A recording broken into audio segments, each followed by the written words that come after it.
I was 33 years old, a drifter hunter with nothing but a gray horse named Ash, a long bow, a hunting knife, and a worn leather pouch holding salt, flour, and a few lengths of snare wire.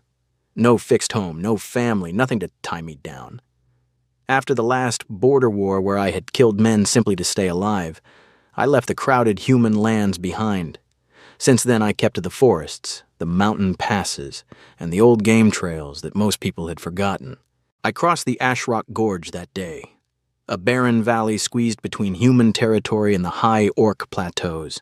The land was almost dead, gray stone walls rising like broken teeth, seasonal streams reduced to cracked mud, thorny scrub, and very little game. Wind whistled through the narrow crevices like something grieving. Few travelers came this way, and fewer still stayed. But in the middle of that emptiness I saw a thin column of smoke. Not the thick plume of a large campfire, just a low, careful wisp, deliberately kept close to the ground so it would not be spotted from the ridges above. Someone was trying hard not to be found. I tied Ash under a dead pine, left my bow slung across my back, and went down on foot. I kept my hands open and visible, stepping slowly. If anyone was hiding in that gorge, I did not want them to think I had come to hunt them. Closer now, I saw a ring of stones for a fire. A low shelter built from stitched animal hides, dry branches, and clay. A few rabbit snares, small bones laid out neatly to dry, and a water skin patched with tree resin. The camp was not new. Whoever lived here had been here for years. From behind a thicket of thorns she stepped out. She was an Orc girl, thin and hard as winter wire. Her black hair hung in tangled ropes bound by a strip of leather. Her clothes were many layers of patched hide and cloth. In her right hand she held a bone knife, the edge worn but still sharp. She did not charge. She did not speak. She simply stood there and looked at me the way a cornered wild thing looks at the hunter who has finally found its den. There was fear in her yellow eyes, yes, but something heavier too. The exhaustion of someone who had waited far too long to trust any living soul. I stopped 10 paces away. Slowly, I set down an old wool blanket I kept in my saddlebag, a piece of dried venison, and my spare water skin. Then I stepped back. "I'm not here to take anything from you," I said, keeping my voice low and even. "I only saw the smoke. If you don't want me here, I'll leave right now." She did not answer, but the fingers around the bone knife eased their grip just a fraction. I turned, walked back up the slope, and mounted Ash. I rode only half a mile down the gorge before I pitched my small tent in the lee of a boulder. I told myself I would watch for one night only. Stone wolves hunted these passes, and slave takers sometimes rode the border trails looking for easy prey. A lone girl could not survive forever in a place like this.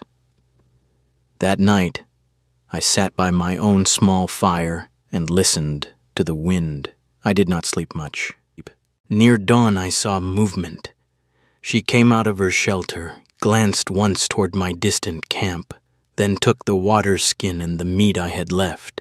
She cut the dried venison in half with her bone knife, ate one piece slowly and placed the other back exactly where I had set it. She drank from the skin, then set it down too. It was clear she would accept what I offered, but she would not be in my debt. I understood that kind of pride. I had lived inside it for years. The next morning, beside the remaining half of the meat, lay a small green stone no larger than a walnut. It was nothing precious, just a smooth river pebble the color of deep moss. She had placed it there deliberately. It was not a gift of value, it was only a sign. I saw you, and from that small green stone, between me and the lonely Orc girl who had lived alone in the gorge for years, a very small bridge began to form.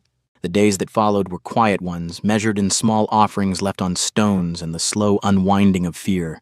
I never entered her camp. Each morning I walked to the edge of the clearing, set down something useful, and walked away again.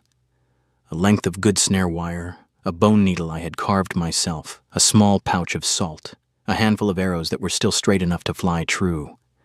I left them where she could see them from her shelter, then retreated to my own fire half a mile down the gorge. She answered in the same silent language, a cluster of late-season berries wrapped in a broad leaf, a handful of medicinal roots still damp with earth. A strip of rabbit skin scraped clean and soft, sometimes nothing more than a fresh mark scratched into a flat stone, a simple line that might have been a wave or a mountain ridge. I never knew exactly what it meant, only that she was answering. We still did not speak. We were not friends. We were two wary animals testing whether the other would bite. On the 5th morning, I was kneeling by the thin stream, patching a tear in Ash's reins with a strip of hide, when I heard footsteps behind me. I kept my hands visible on the leather and did not turn too quickly. She stood 10 paces away. The bone knife was still in her grip, but it pointed at the ground. Her yellow eyes studied me the way a hunter studies unfamiliar tracks. "Raella," she said. The word came out rough, as if her throat had grown unused to shaping human speech. I repeated it carefully, the way I had heard it. "Raella." Then I touched my own chest. Called her. She looked at me for a long time, as though weighing whether the name was worth remembering. Finally, she gave a single nod and walked back into the thorns. That night she built a small fire in the open, not the careful, hidden signal flame she had kept for years, but a real one that threw light and warmth. I saw the glow from my own camp and understood the invitation. I walked up slowly, carrying nothing but the blanket I had left her on the first day. She did not tell me to leave. We sat on opposite sides of the flames. She spoke in pieces, feeding the fire with dry sticks as she fed me fragments of her life. She had belonged to the Black Wolf Eye clan. When she was 14, the camp was attacked at dawn by human soldiers and a band of orc traders who had sold their own people for coin and safe passage. The adults had driven the children into the high passes with orders to run and keep running. In the panic, she became separated. She doubled back when the fighting sounds faded, certain the clan would regroup at the old meeting place. One day became 1 week became 1 year, then many years. No one ever came. I asked the question that had been burning in me since the first morning. "Why do you still wait here?" Raella stared into the flames. The firelight painted shifting shadows across the tribal scars on her forearms. "If they are alive," she said, "they will remember the old road. If I leave, they will never find me." It was not hope I heard in her voice. It was a chain. She had kept the fire burning for ghosts who might never return, because leaving would mean admitting they were gone. I did not offer empty comfort. Instead, I gave her a piece of my own past, the part I could stand to speak aloud. "I was a soldier on the border once," I said. "I did things that still keep me awake some nights. When the war ended, I walked away from every banner and every lord.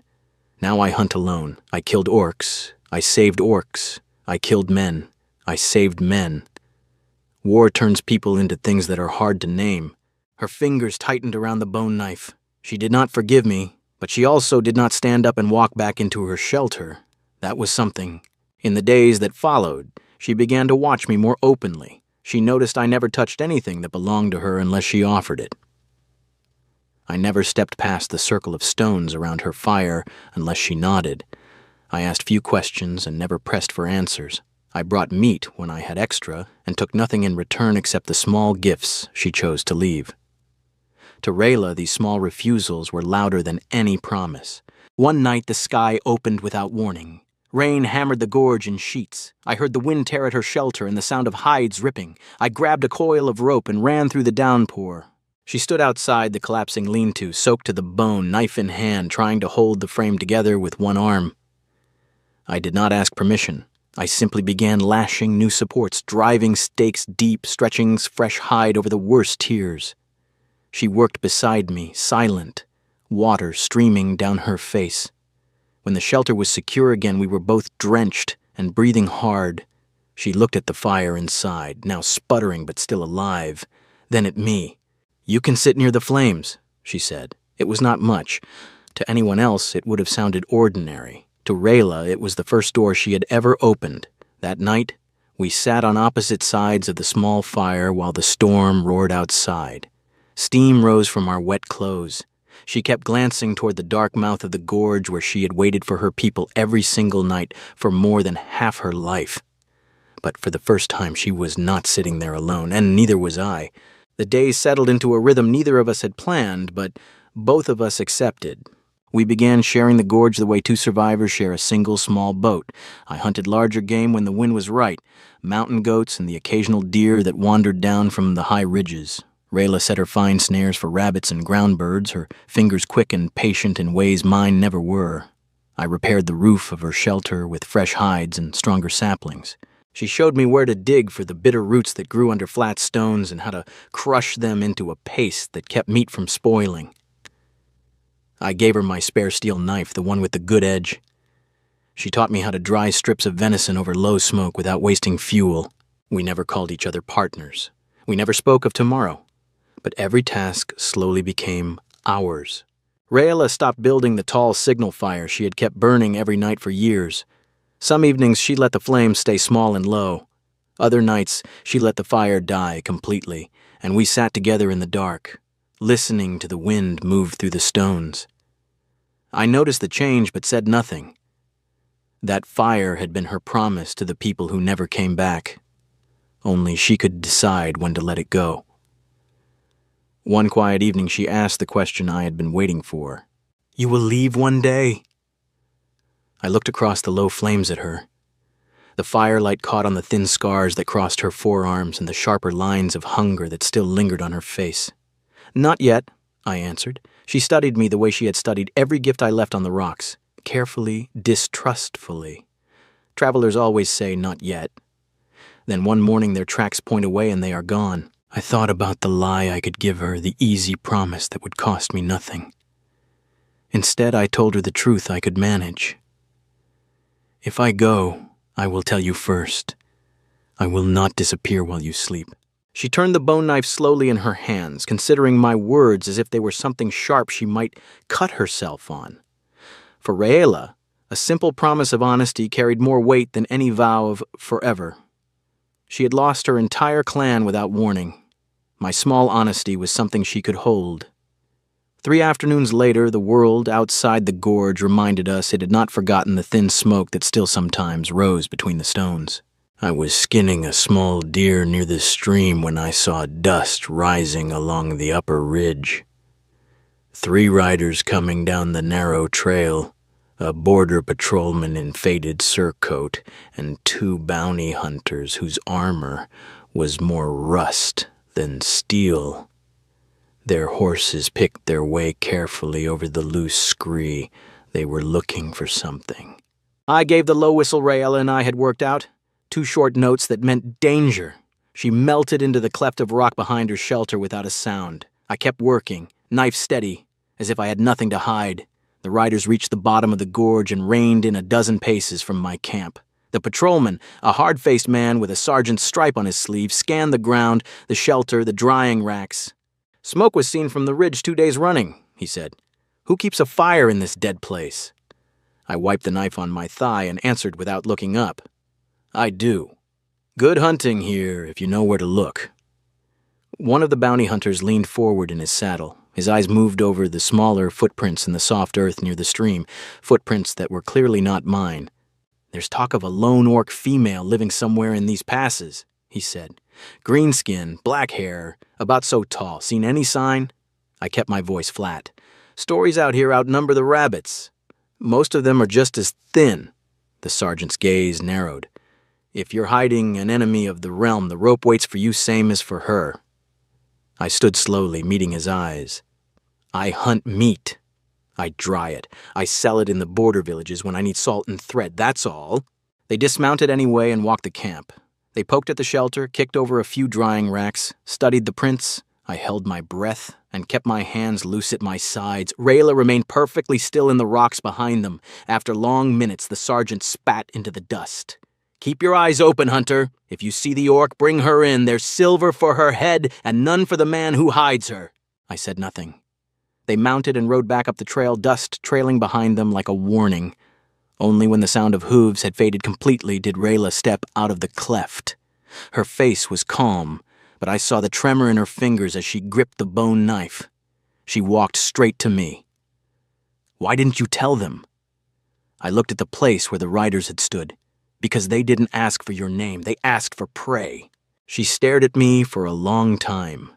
Then without a word she knelt and laid her bone knife on the flat stone between us. The same knife she had never let out of her hand since the day I first saw her. It was the clearest offer of trust she had ever given. "If they come back," she said quietly, "I will not let you die for me." I met her eyes. "Then we make sure neither of us dies." That night we did not sit on opposite sides of the fire. We worked together in the dark, stacking extra stones around the hearth to hide the glow, strengthening the shelter walls, cutting a hidden escape path through the thorns behind the cleft. For the first time, Rayla was not preparing to wait for ghosts. She was preparing to protect the life we had begun to share in this narrow gorge. 3 days later, they returned. This time, there were 5 of them. The same sergeant led the group, but now 2 more bounty hunters rode with him, their horses blowing hard from the steep descent. They came down the gorge in a loose line, eyes sweeping the ground like hounds that had caught a fresh scent. I was sharpening arrows by the stream when the first hoofbeats reached me. I gave the 2-note whistle and watched Rayla vanish into the hidden cleft without a sound. I stayed where I was, knife in hand, and waited.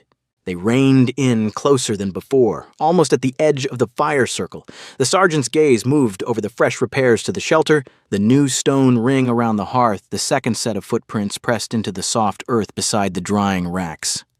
One of the bounty hunters dismounted and walked straight to a thorn bush near the back of the camp. He reached in and pulled out a small scrap of dark hide, a torn piece of Rayla's old tunic that had caught on the spines weeks ago.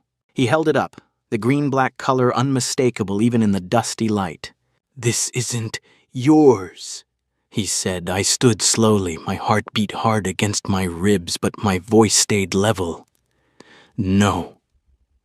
It belongs to the person who lives here with me." The sergeant laughed once, a short, ugly sound. "Then hand her over, Hunter. There's silver on an orc female taken alive. More if she's the one they've been looking for." I took 1 step forward, placing myself between them and the cleft where Rayla waited. "No." The word dropped into the gorge like a stone. For a moment, the only sound was the wind moving through the rocks. The sergeant's hand drifted toward the hilt of his sword. One of the bounty hunters loosened the strap on a short crossbow at his saddle. I kept my eyes on the sergeant and spoke clearly so the words would carry to the rocks behind me. "She is family of mine. Anyone who wants to take her will have to go through me first." The gorge went still, even the wind seemed to pause. I felt Rayla's presence behind the stones like a second heartbeat. She had heard every word. She had waited more than half her life for someone, anyone, to call her family. And the only voice that had ever done so was mine. A bounty hunter started to circle left, hand dropping to his knife. I drew and loosed in one motion. The arrow struck the ground between his boots with a sharp thud, quivering, not close enough to wound, but close enough to make the point. "Next one goes higher," I said. The sergeant's face tightened. He looked at the narrow walls of the gorge, at the 5 of them against one man who had just shown he could shoot before they cleared steel, at the fact that any fight here would leave bodies neither side wanted to explain. He spat into the dust. "You've chosen the wrong side, Hunter." I met his eyes. "For the first time in years, I think I've chosen the right one." He stared at me a moment longer, weighing the cost. Then he jerked his chin at the others. They mounted without another word, but the sergeant turned in his saddle before they rode out. "This isn't finished. We'll be back with a writ from the border lord, and when we do, you'll hang beside her." I watched them climb the trail until the dust settled and the sound of hooves faded. Only then did I turn. Rayla stepped out from the cleft. She walked straight to me and stopped an arm's length away. Her yellow eyes were wide, not with fear this time, but with something raw and trembling. She looked at the arrow still standing in the dirt, then back at me. "Family?" she asked, voice barely above a whisper. I nodded. "If you want it to be." For a long moment she did not move. Then her shoulders began to shake. She did not sob loudly or fall to her knees. She simply stood there while silent tears cut clean lines down the dust on her cheeks.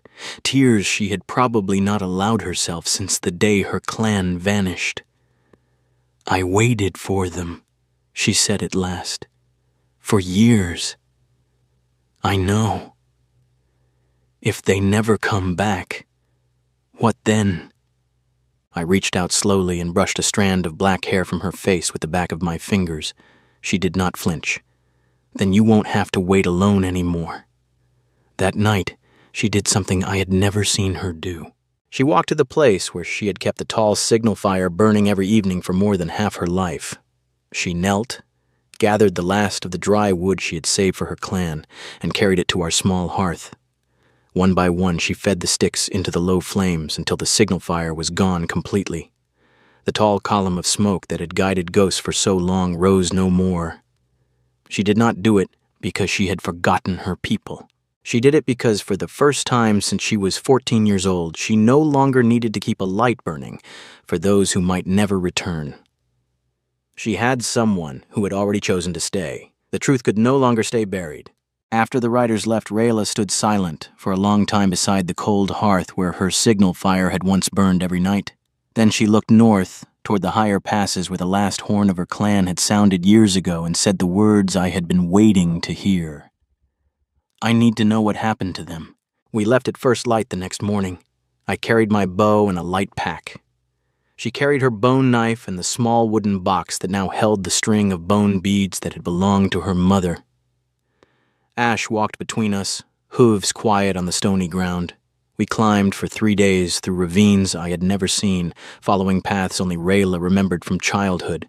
The wind grew colder, the stones grew sharper. On the evening of the 3rd day, we came to a wide shelf hidden behind a broken cliff face. What remained of the Black Wolf Eye clan's last camp lay scattered across the ground like bones picked clean by time. A circle of stones half buried in lichen, shattered pieces of clay pots, arrowheads with the clan's wolf-tooth marks still visible on the tangs. A child's leather bracelet, stiff with age, caught on a root. Rayla moved among the ruins without speaking. She knelt by the fire pit and brushed away dirt until she found a single blackened shard of pottery. She turned it over in her hands, tracing the faded pattern with one finger. She knew every piece. No bodies. No graves. Only the quiet evidence that her people had packed what they could and tried to run deeper into the mountains. Whether they had been caught or had simply kept going until the world swallowed them, there was no way to tell. They had never come back. Rayla sat on a flat rock with the bracelet in her lap and stared at nothing for a long time. I did not fill the silence with soft lies. I did not tell her everything would be all right. I simply sat a few paces away and let the wind move between us. When the sun began to sink, she stood, walked to the center of the old fire circle, and gently laid the string of bone beads beside the broken pottery. She whispered something in the rough orc tongue I did not understand. Then she turned away from the past and looked at me. "They are gone," she said. Her voice was tired, but it was also clear. "They have been gone for a long time." We walked back down to our gorge in silence. The journey felt lighter, as if some invisible weight had finally been set down. When we reached the camp, we did not rest. We began to build. I cut straight saplings from the thin stand of trees lower in the gorge and dragged them back on Ash's back. Rayla mixed clay and grass into thick plaster and showed me how to pack it between the logs so the walls would hold against the mountain wind. We raised a second room beside the old shelter, small but solid, with a window that faced the rising sun. We built a proper stone hearth that would not fill the gorge with smoke. We dug a root cellar into the bank of the stream and lined it with flat stones. We wove a low fence of thorn branches around the spring so the few wild goats that sometimes wandered down could be kept for milk and meat. Each log we set, each stone we placed, felt like a promise we were making to the future instead of the past. Weeks later, the sergeant returned, this time with a thin scribe from the border lord's household and a scroll of official parchment. They found us working side by side on the new roof. The scribe's eyes widened when he saw Rayla standing openly in the sunlight, green-skinned and unafraid. The sergeant started to speak, but I cut him off. I handed him the papers I had prepared during the quiet days after our journey north, a hunter's charter, a simple deed of occupancy for the gorge granted by the last village I had traded with, and a new document I had written myself naming Rayla as my partner in the holding. The scribe read it slowly, lips moving, then looked up at me with mild surprise. "If the papers are in order," he said, "and the land is claimed, then she is not a stray. She is..." household.